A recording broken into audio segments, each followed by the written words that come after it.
It was a busy weekend for the RCMP with sex assault reports, a drug bust, and an alleged arson. A Friday night drug bust and stabbing has neighbors of a downtown crime hotspot concerned. And now the Mounties are calling for bylaw services to address the ongoing issues at one of Prince George's oldest hotels. The London Hotel is well known for all the wrong reasons. Just last Friday, Prince George Mounties closed in on a suspected drug den. That search warrant resulted in the arrests of 5 persons, 3 males and 2 females, and a significant quantity of drugs was seized. While the police were there, a man who Mounties allege was high on drugs came into the hallway wielding an axe. He was also suffering from stab wounds and taken to hospital.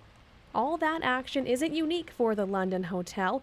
Since 2008, police have responded to 150 calls there. Every week or so you hear an ambulance come rushing down, and it's usually to the London Hotel and somebody's coming out of there in a stretcher for whatever reason. I'm not sure what it is, but yeah, it's usually whenever there's any noise, it's in regards to the London Hotel.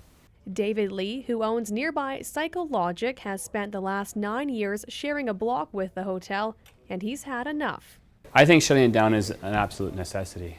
It's something that's, if you want to have a vibrant downtown, you have to create commerce, and having a cancerous store like that on the city is something that has to be removed. The RCMP says it will be following up with bylaw services, which has the option of revoking business licenses.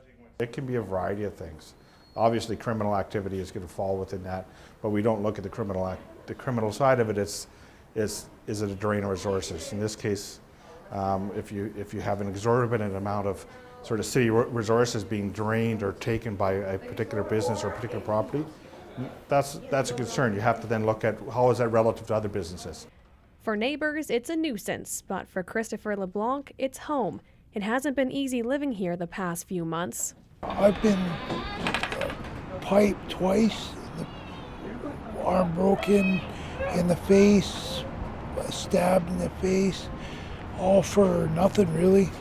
The drugs played a major part in these people's lives that live here, so living in a ghetto is what it's like. Even after all of that, he doesn't want the London to close. I don't think it's right to do it, but where are they going to go? It's a social issue. Shutting this down is not going to make that any better, you know what I mean?